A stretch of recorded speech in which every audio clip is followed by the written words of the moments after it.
Yes, excellent. Yes, today's a special episode. Special episode because we've had quite a few requests about this particular topic, and it's a great topic to talk about, and it's about grief. And we have a special guest viewer today. They may not be online, I'm not quite sure, but they've asked us to do an emotion code session on them regarding grief. It's a lady, and it's her husband is going through cancer. And Dan, I'm going to do the session, and I believe that you're going to be talking about the different stages of grief. Right, and so now I'm just going to press the record button. Excellent. So we'll just start that little bit over. All right.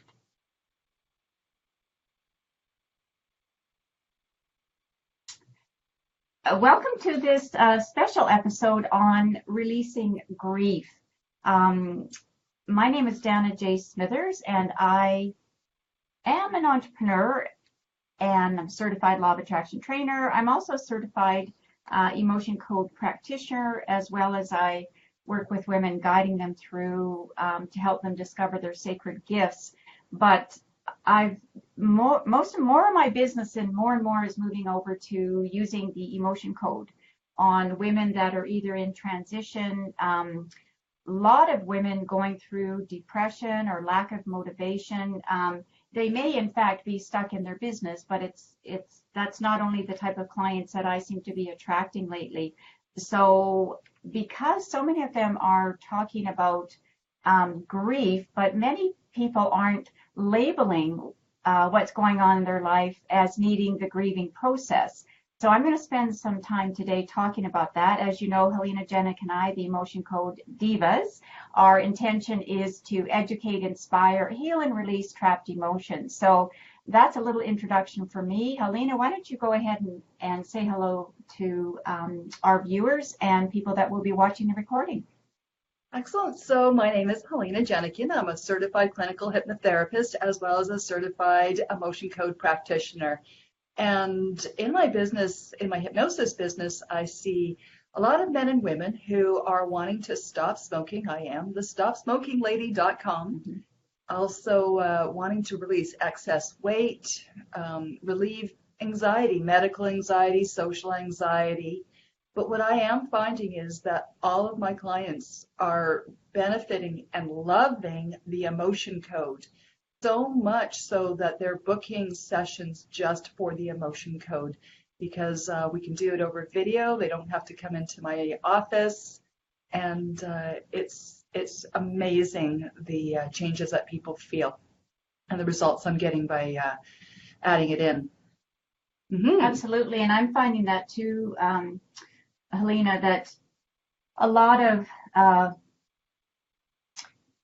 business entrepreneurs that I'm working with that are maybe stuck in their business, or they just hit that slump, right? Or they get into a real lack consciousness, or also the I'm not good enough story that they tell themselves. And those are just all about trapped emotions. So even if I'm coaching someone, I absolutely, it's 45 minutes of business, but then 15 minutes of emotion code session. And that just helps them move on and get through things. So we really, really like that. So why don't we go ahead and just talk a little bit about how we got introduced to the emotion code work. And I got introduced to the emotion code by you, Dana. You are my business coach, and thank you for helping me create such a wonderful and thriving business. And you introduced me to the emotion code, and this is the book I got, The Emotion Code by Dr. Bradley Nelson. It's a fabulous read. It's quite an easy read because it's lots of case studies, but it tells you how to do the emotion code practice or technique. But to go in depth and to get certification is really valuable too. Yeah, and when you get certified, you have to work with 30 clients in total. I think 25 or 26 are people and 4 animals. And I really enjoy working with the animals. I've been working with dogs and cats, but my goal this summer is to do more work with horses. Yeah, Yeah, and yeah, I mean they have trapped emotions. All animals do, right? In fact, I'm working with a woman right now, and one of her dogs was uh, she got it from a shelter. She volunteers at a shelter, and the dog, two of them showed up on the side of the road, a male and a female. Neither of them were neutered, so they were probably um, puppy mums and bred, and somebody just left them. So my client, while I was working on her, she'd have to talk about her dog, and I said, oh, well, let me do some work there. And of course, the dog has abandonment issues and wasn't treated very well. We can tell that from just some of the emotions that come up. So I'm really enjoying being able to do that with her for that. And also that there's no question that animals go through grieving process as well. I've had even examples of my own cat missing another cat, and you hear stories about, you know, dogs missing dogs, or even animals missing owners, and on it goes. So we're going to talk a bit more about grieving, but just before we do that, Helena, let's just share the steps that we go through that anybody can also go through, of course, through the book. But the first one that we need is Permission. And permission is that we always ask our clients for permission to tap into them energetically, to work with them. We just don't go work on a stranger, you know, at the grocery store or somewhere like that. Yeah, and it's just like when my client mentioned her dog, and I said, oh, would you like me to work on her? So what happens then is she's holding the animal, she becomes a surrogate, but then I become the proxy. So I'm working for the animal. She's the surrogate, but I'm now going to be the proxy. So we're going to tap into my subconscious. So maybe just tell us a little bit about that, Helena. So the proxy is the permission to tap into the other person's subconscious mind, and we actually become that person. And Dan, I don't know about you, but sometimes, quite often actually, I can feel the emotion that other person has, and as we're releasing it, I can actually feel relief. And Yes, yeah, I absolutely concur, Helena. Sometimes even more emotion, sometimes just sadness, and even the grief myself, which is why we're going to ask them to, what sort of level is the pain that they're experiencing? So we call it severity, and we always ask them, but then we test ourselves as well to see what it is. And likely somebody that's, severity is going to be sort of 7, 8, 9, 10. And our goal is to get it down to certainly a 0, a 1, or a 2. And sometimes if I get it to a 2 or 3, then I just say, you know what, let's just work on it another time, because I'm often doing, 3 sessions with someone and not just the 1 session. Yeah. Helena, I just wanted to say hello to a few of our viewers that we have today.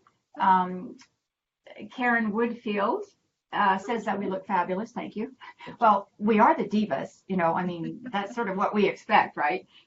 She's going to watch later. Jeannie Brazell is saying good morning. And one of our loyal followers from England, Rumford, Essex, Natasha Paula Samuel says, hi, ladies, watching from a cloudy Rumford, Essex. And I think they often have the same weather as us. And I know that another one of our loyal followers, Sylvia Bellini from London, saw our post about the show. I don't know if she can make it today or not, but the beautiful thing is you can watch this anytime. Helena and I both have a YouTube channel, so they're always put up there. So let's just move on with the steps then. And so when we're testing that severity, we're actually doing what's called muscle testing.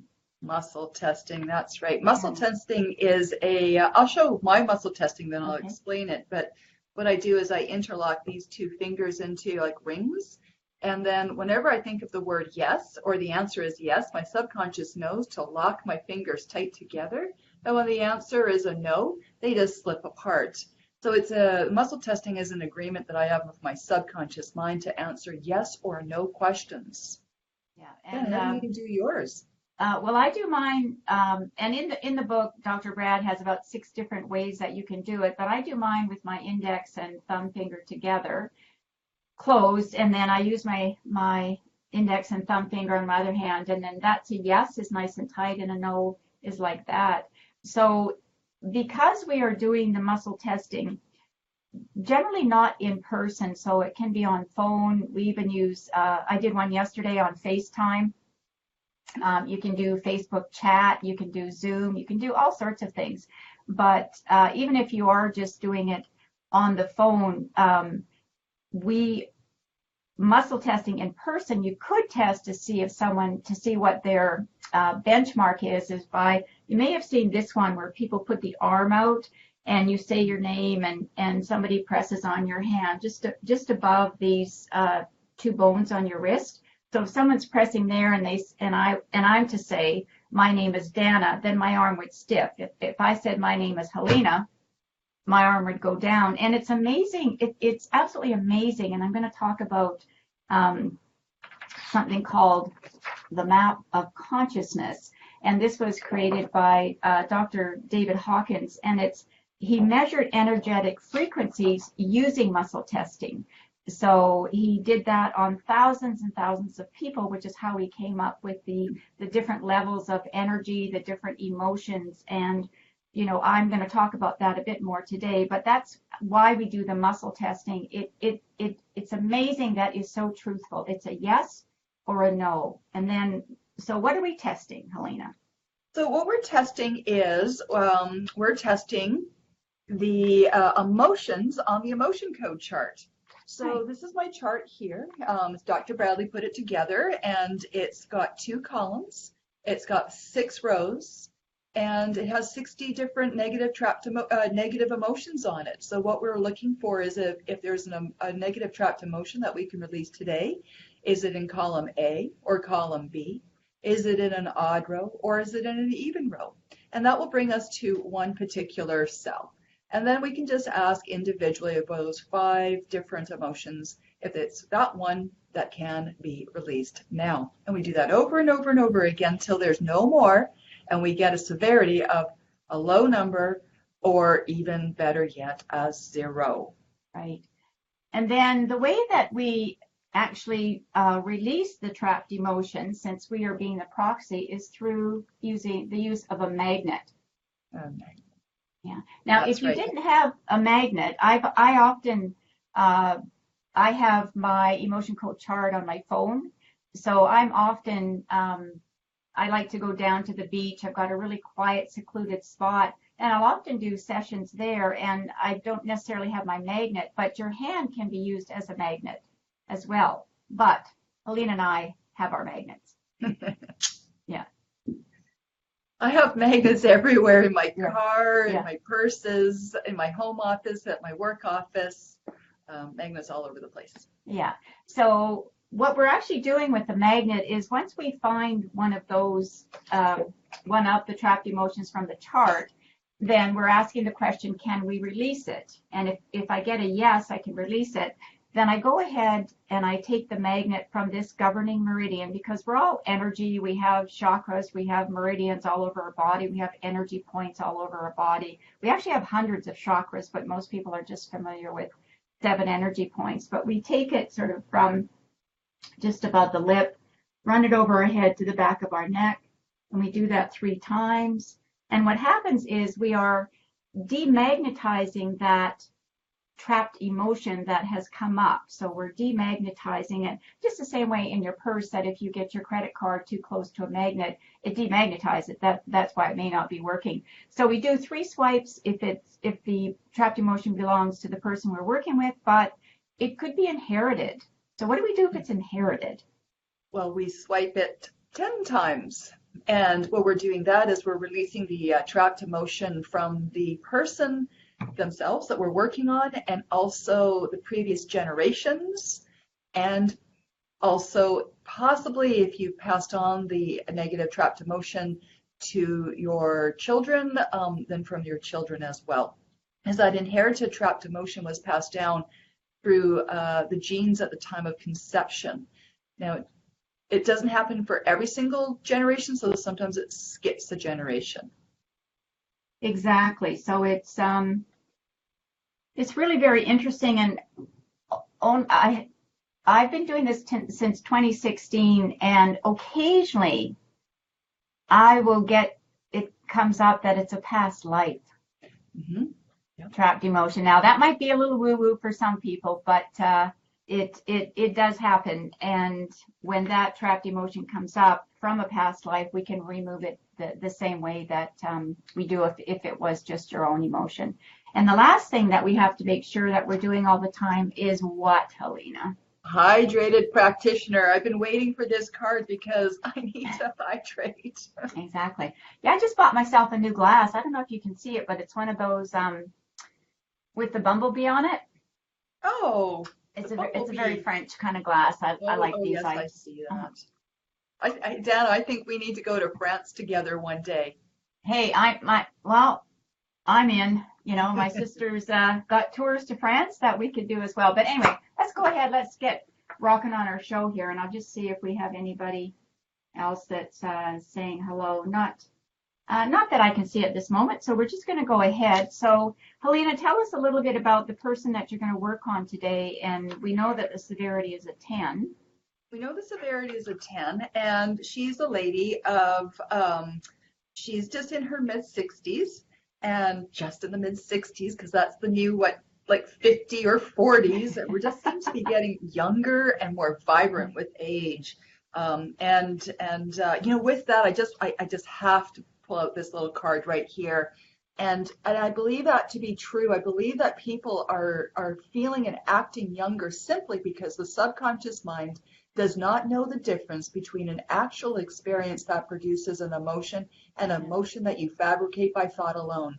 By thinking young, believing you're young, remembering all the fun times, imagining all the fun times to come and all the health and stuff, I believe that we're actually resetting our genes and keeping us young. But this lady is going through some grieving, and because her husband is not well at the time, and she expected, I believe, a different life going forward for the two of them, and so to help her just feel better, I'm going to be working on her and seeing if there's any trapped emotions that I can release, so she can just feel better. Great. All right. Yeah. And so now I'm going to talk about the 5 stages of grief. Now, I've done a lot of research on this because I've often been working with people, even some of my clients when I'm working on business, I end up doing a lot of life coaching with them. But there is a famous woman who did research on the 5 stages of grief for when someone dies, and her name is Elizabeth Kubler-Ross. You may know about her teachings and the work that she's contributed to going through the grieving process. But so I'm going to talk about the 5 stages that she talks about. But what I want you to do is think broader than just going through grieving when somebody dies. There are so many times in life that we go through grief, which is feeling a loss of something. That's what grieving does. We're feeling a loss of something. So some people could even feel a loss when they come out of the womb and here they are in this world, and it's like, whoa, what am I doing here? Now, that might be a little woo-woo for you, but if not, it makes perfect sense to Helena and I that somebody could be grieving the minute they come to the planet. So there's so many times that we grieve in our life. We could be grieving about the loss of a relationships. We could be grieving about issues that we have with siblings, that we don't have a better relationship. We could be grieving the loss of a parent. We could be grieving the loss of a parent getting older. We could be grieving ourselves getting older. We could just be grieving the loss of really fabulous health that we used to have. As women get older, we go through a stage called menopause, and for some, that's a little bit tough to take in their life. Many people grieve the loss of women can't have children anymore. Some women just grieve the fact that they're getting older. Sometimes with menopause, there is a weight gain. Sometimes the gray hairs start to creep in. So this is loss of our youth, loss of who we were. Sometimes if you're, I can remember when I was moving from Vancouver to Toronto when I was 17, my parents didn't really tell me anything about it except pack up, we're leaving.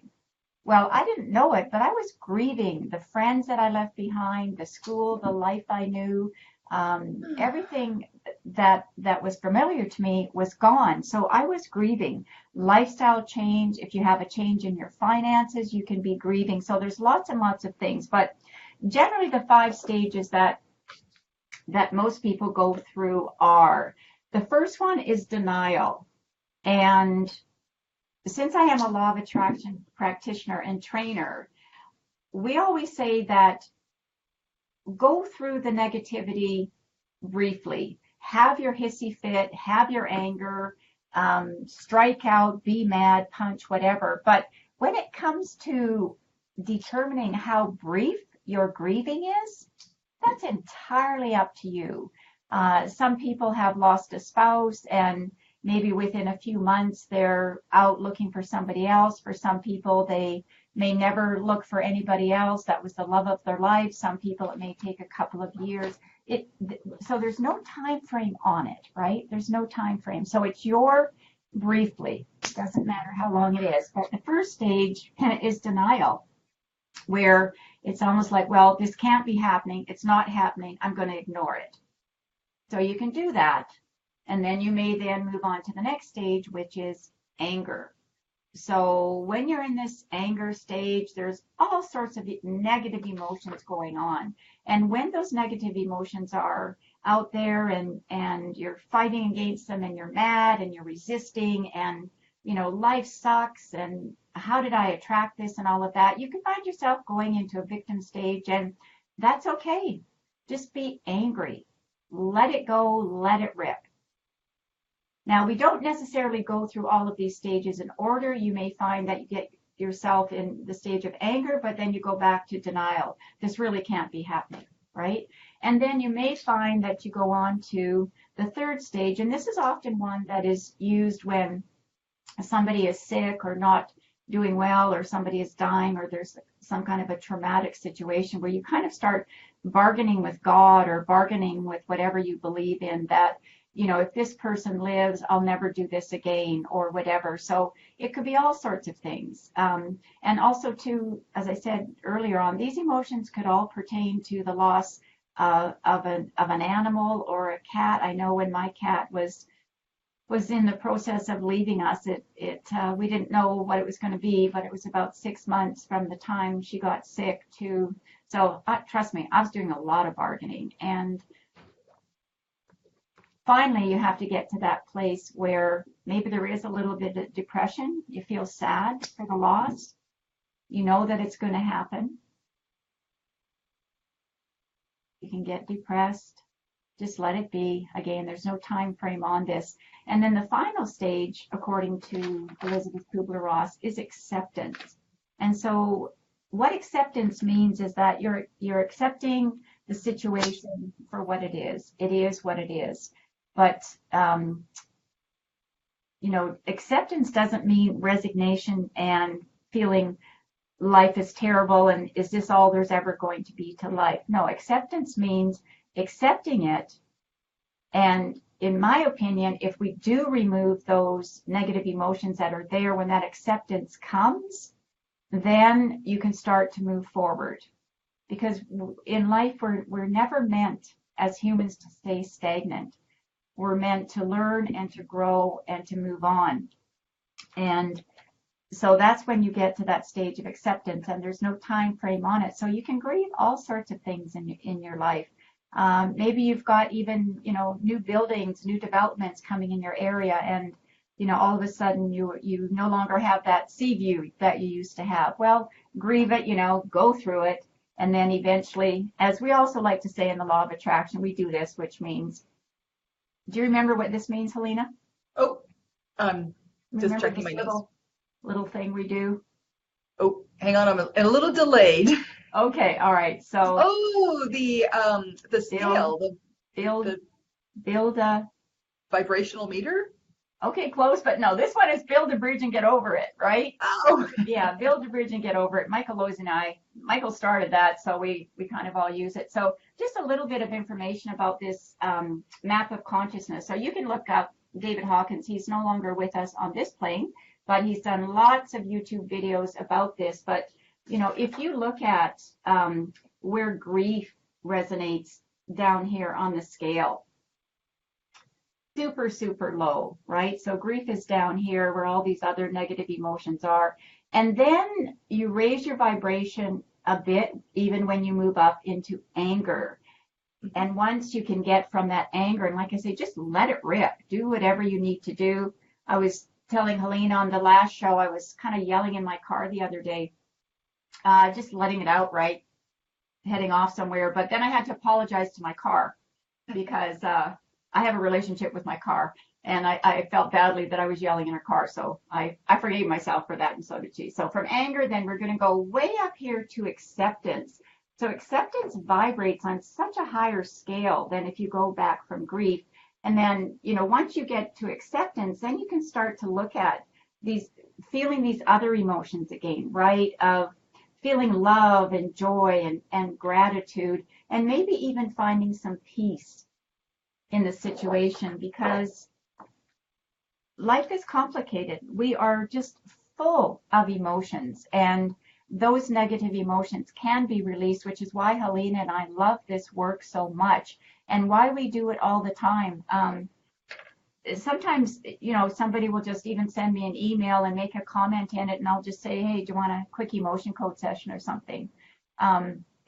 Just because I can feel the energy, even in the email, that some negative emotions are going on. Even in Facebook posts, right, where we look at someone, but we would never work on anyone without their permission again. So that's a little bit of education about what's going on when you're grieving, and just know that, take a look in your life where maybe you haven't done some grieving about something, and maybe you need to. So, or not need to, but maybe the release would help you feel better and you could move forward. And I believe this is why a lot of people are stuck in broken marriages.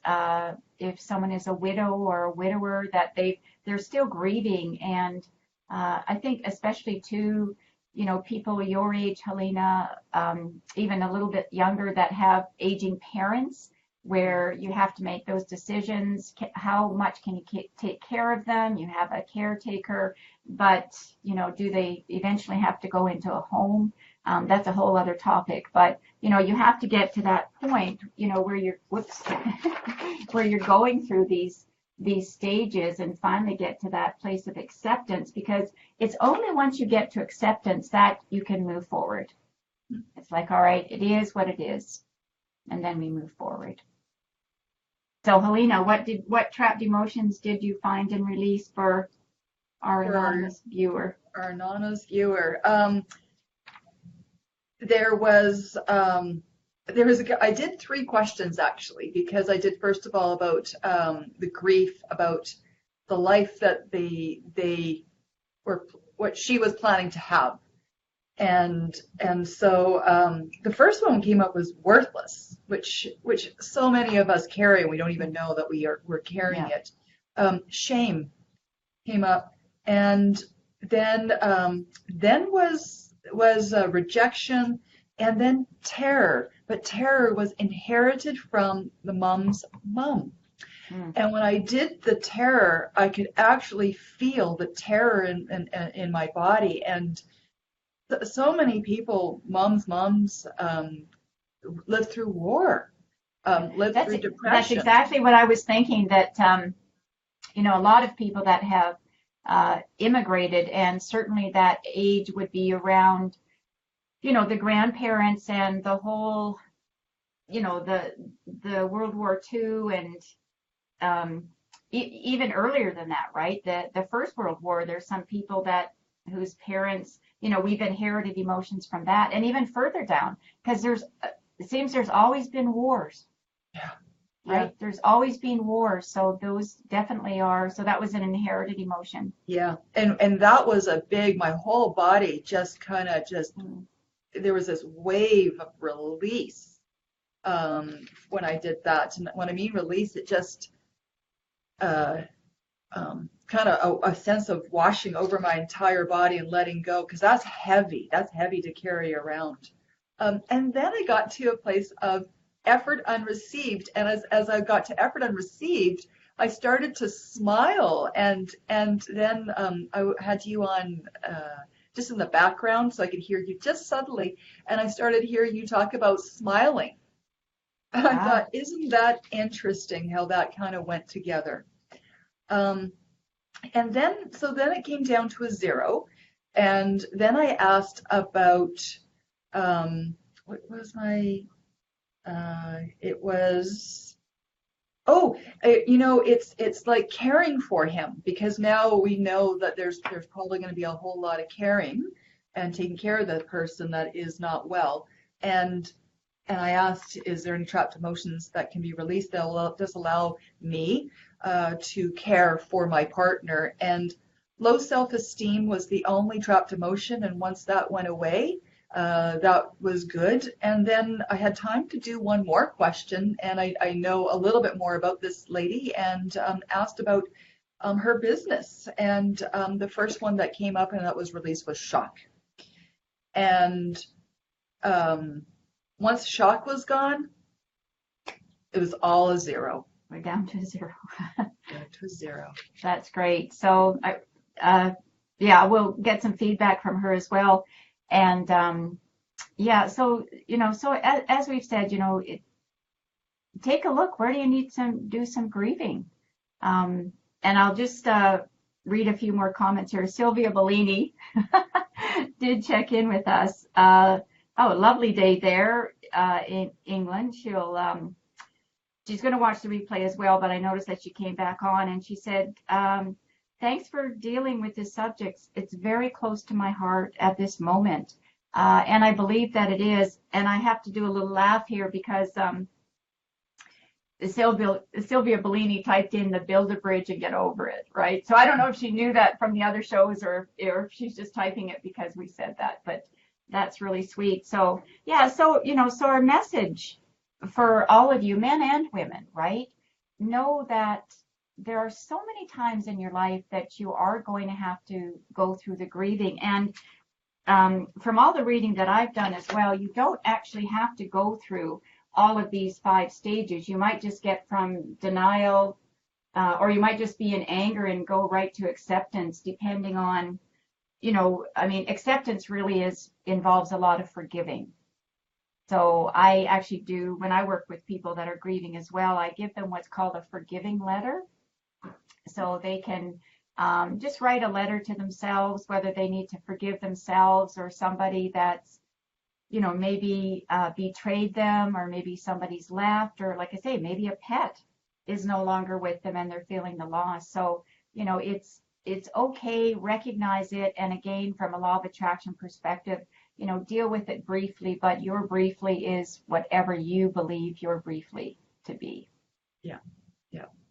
Just one other comment on forgiving. I was reading and studying the Course in Miracles a number of years ago, and yeah, me too. a powerful workbook and message. And they kept saying forgiveness, and I'm like, oh, okay, I can learn to forgive someone else. But then they were saying forgive yourself, and I'm like, well, what do I have myself to forgive for? Everything. And once I just realized that there was no shame or guilt or whatever, it was simply just to release me. And then it was like, well, how do I do it? And then someone just said, just give it to God. Yeah. Whatever your God is, just give it over to God. Forgiving over to God. Yeah. All that is, higher power, whatever, your angels, whatever it might be. Just give it over to God. We don't know what to do with this stuff, but the higher power, energy, God, all that is, does. Right, exactly. So that is our special episode for today, and we look good.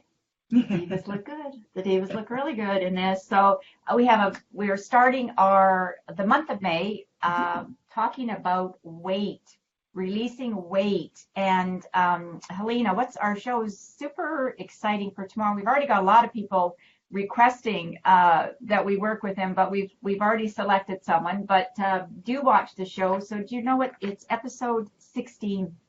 Yes, and it is about food cravings, releasing food cravings, specific food cravings. And um, I've been using the emotion code with my weight release clients, and they come back the week later and they're like, yeah, no, I haven't had any specialty coffees and lattes and Yeah. caramel macchiatos or Yeah. chips or cheesies or whatever it Yeah. was. And yeah, it works so well. I used to love chocolate, all forms of chocolate, and lately I've been like, oh, I really would like some chocolate. I really would like some chocolate, but there's no chocolate in my cupboard. You know what, Dana? There's been chocolate in my cupboard for months. I just never saw it. Isn't that interesting? Perfect. And I Yeah. didn't eat it. Yeah. Yeah. I know last year when I was on Michael Lozier's show, which we do every Friday at 9, he worked on my not obsession, Almond but croissant. yeah, almond croissants, right? I mean, I love French baked things, but almond croissants Saturday morning, like it has to be top of the line almond croissant. I don't just eat any almond croissants. Having gone to France and experienced what a real almond croissant should taste like, as well as a baguette. But anyway, I haven't had an almond croissant since last June, so it's almost a year. I know, it's amazing. So I guess there's probably a few things I should look at right now and start doing it, because you can't do the emotion code on yourself. I do find, though, that it is better if someone else does it for you. But definitely if I'm stuck in something, I'll give myself a quick emotion code and just go that way. So, Helena, where can people find you if they want emotion code session or hypnosis? People can find me at flourishhypnosis.com/emotion-code.